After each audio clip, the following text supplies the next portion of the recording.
Bismillahirrahmanirrahim. Assalamualaikum warahmatullahi wabarakatuh.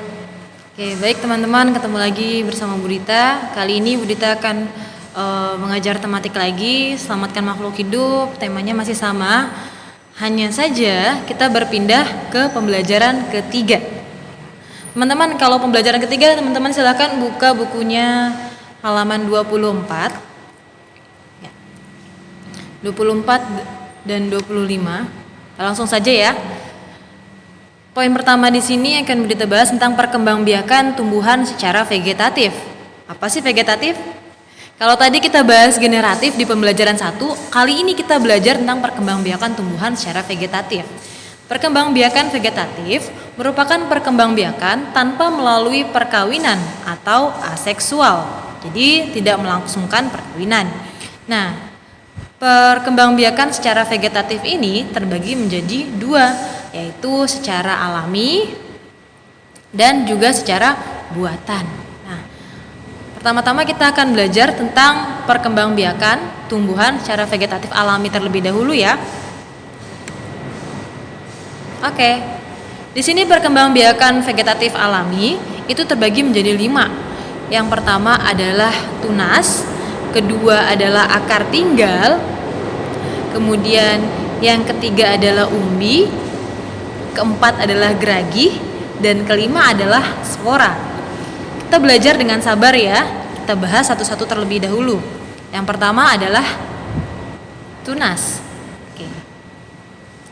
Tunas di sini teman-teman bisa lihat, kita sudah memberikan contoh. Tunas di sini ada cocor bebek, ada pisang, ada bambu. Yang di mana sih yang dinamakan tunas? Kalau pada bambu ini teman-teman bisa lihat nggak di sini? Kecil ya. Ini bambu atau anak bambu. Kita sering sebutnya namanya rebung, ya. Ada ini bisa disayur juga loh teman-teman. Kemudian ada tunas pisang. Nah, ini dia tunas pisang. Ya. Jadi jangan buah pisang yang ditanam tidak akan tumbuh, atau jantung pisang yang ditanam tidak, ya. Karena pisang berkembang biak dengan tunas. Kemudian dicocor bebek, kok nggak ada bentuk tanamannya Bu, hanya daun saja? Iya memang. Nah, cocor bebek ini tunasnya ada di pinggiran daunnya. Nih kalau teman-teman lihat nih ya. Nah, tumbuhan bambu dan pisang tumbuh tunas dari pangkal batang, sementara cocor bebek dari bagian pinggir daun. Dan jika tunas tersebut jatuh ke tanah, maka akan tumbuh individu baru. Jadi kalau yang bagian ini jatuh ke tanah, maka dia nantinya akan tumbuh menjadi individu baru atau tumbuhan cocor bebek lainnya. Kemudian itu yang pertama ya, yaitu tunas. Yang kedua, akar tinggal atau sering disebut juga dengan rizom. Budita kasih contoh di sini jahe, lengkuas, temulawak, serta kunyit. Rizom merupakan tumbuhan yang tumbuh mendatar di dalam tanah. Ia memiliki kuncup yang dapat tumbuh menjadi individu baru. Nah, teman-teman lihat nanti dia akan tumbuh kuncup tuh. Ada akar tinggal, kemudian kuncup tumbuh menjadi individu baru. Nah, baru udah di situ dia tumbuh daun. Lanjut ya, ini akar tinggal. Umbi. Nah, umbi di sini itu ada dua teman-teman. Ada umbi batang serta umbi lapis. Jika umbi batang adalah batang yang membengkak berisi makanan di dalam tanah. Sementara umbi lapis adalah terbentuk dari lapisan-lapisan daun berdaging dan kuncup. Nah, umbi batang di sini Budita berikan contoh yaitu kentang. Sementara umbi lapis adalah bawang-bawangan. Di sini ada bawang putih, ada bawang bombay, serta bawang merah. Nah, coba sebelum Budita lanjut, teman-teman hafal nggak nih? Kira-kira vegetatif alami tadi yang pertama apa? Ya, yang pertama adalah tunas. Yang kedua adalah apa? Rizom. Ya, akar tinggal. Yang ketiga adalah umbi. Kemudian selanjutnya, ini dia geragi. Geragi atau disebut juga stolon merupakan batang yang tumbuh menjalar di atas permukaan tanah. Jika ruas-ruas batang menyentuh tanah, maka pada ruas tersebut akan tumbuh individu baru. Ini geragi ya. Jadi bagian ini nih. Nah, ini nih stolon nih. Nih, bagian batang yang tumbuh di atas permukaan ini kalau dia ketanam di tanah misalnya, tanam di tanah, nanti dia akan tumbuh lagi menjadi individu baru. Nah, ini adalah contoh stolon yang sudah tumbuh nih. Batangnya ini kena tanah, kemudian dia bisa tumbuh. Contohnya adalah stroberi dan pegagan. Tadi udah apa aja? Tunas, akar tinggal, kemudian umbi, kemudian geragi. Itu perkembangan vegetatif alami. Lanjut. Nah, terakhir di sini ada spora. Spora, teman-teman tahu nggak sih ini tanaman apa nih? Kok ini banget Bu? Ya, tadinya ini berbentuk daun aja. Cuman karena ada sporanya seperti ini, nah inilah yang membuat ia dapat bertahan hidup atau perkembangbiakannya tidak terhenti ya. Spora berbentuk seperti butiran halus yang terdapat di dalam kotak spora atau sporangium.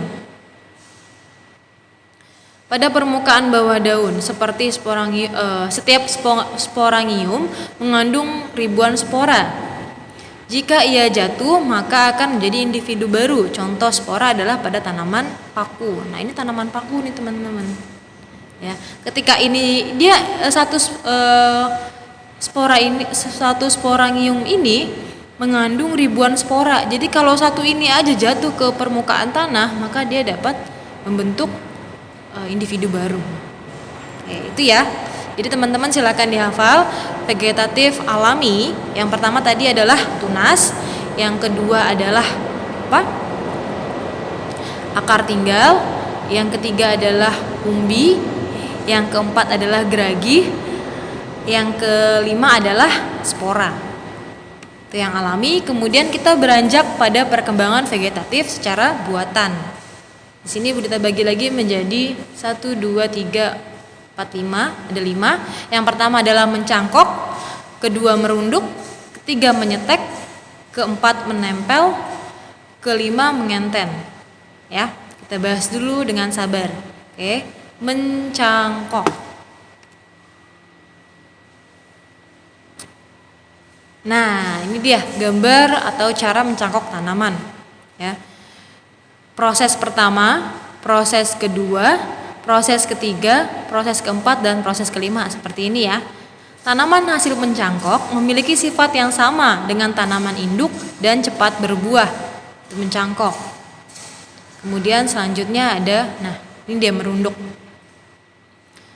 Bu, kok merunduk ini hampir sama ya seperti geragi? Bedanya kalau merunduk di sini ini dibuat oleh tangan manusia. Jadi manusia itu sengaja merundukkan tanamannya ya, batang ini ditanam ke bawah, nanti dia akan tumbuh menjadi individu baru. Nah, tanaman hasil merunduk memiliki sifat seperti tanaman induknya ya. Tadi mencangkok, sekarang merunduk, kemudian selanjutnya ada menyetek.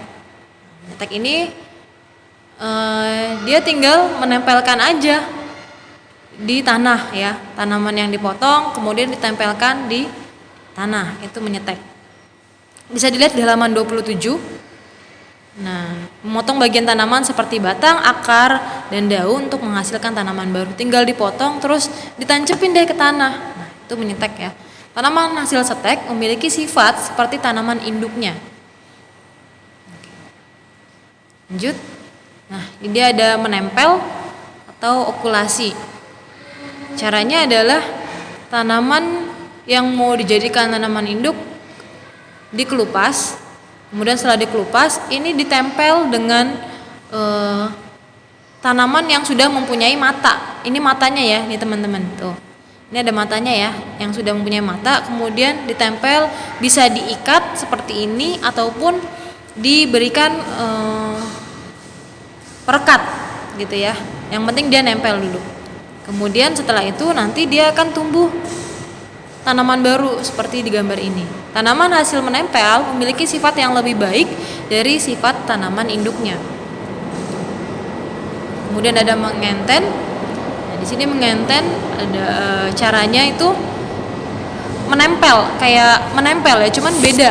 Kalau mengenten dia itu bisa dilakukan dengan cara menggabungkan bagian batang bawah suatu tanaman dengan bagian batang atas dari tanaman lainnya. Jadi kayak gini nih. Ini bagian atas, kemudian ini bagian bawah, ini mengenten ya.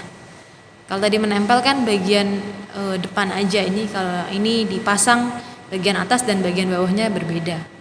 Tanaman hasil enten memiliki sifat yang lebih baik dari tanaman induk. Contohnya tanaman avokat dan durian. Nah, teman-teman silakan coba dihafalin. Tadi apa aja yang merupakan vegetatif buatan? Yang pertama mencangkok, kedua ada merunduk, ketiga menyetek, keempat ada menempel, dan kelima ada mengenten. Kemudian silakan teman-teman buka di halaman 32. Oke, Bu Dita kasih lihat ya. Ini adalah gambar di buku kalian, keragaman tumbuhan di Indonesia berdasarkan letak ketinggiannya. Oke. Kepulauan Indonesia dikenal dengan sebutan Untayan Zamrud di Katulistiwa. Sebutan itu artinya Kepulauan Indonesia adalah negeri yang tanahnya subur dan memiliki kekayaan alam serta terletak di daerah Katulistiwa. Berbagai kekayaan alam itu antara lainnya ada tumbuhan dan berbagai jenis lainnya yang ada di negeri ini.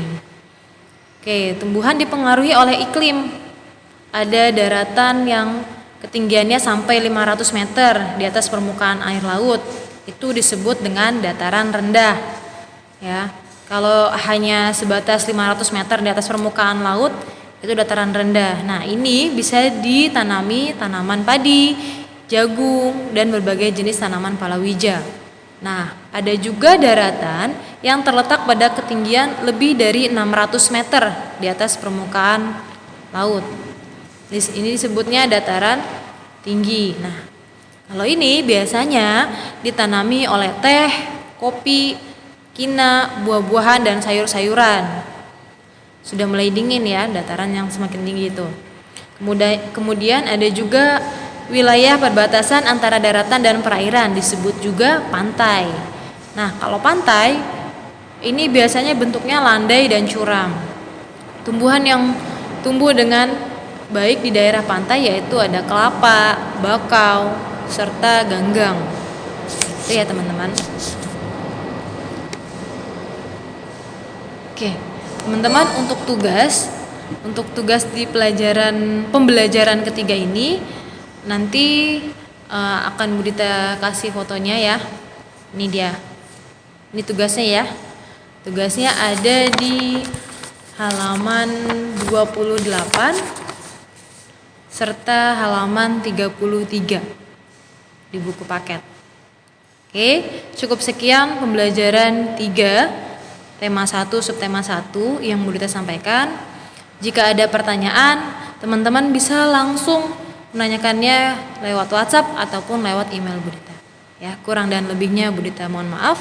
Assalamualaikum warahmatullahi wabarakatuh.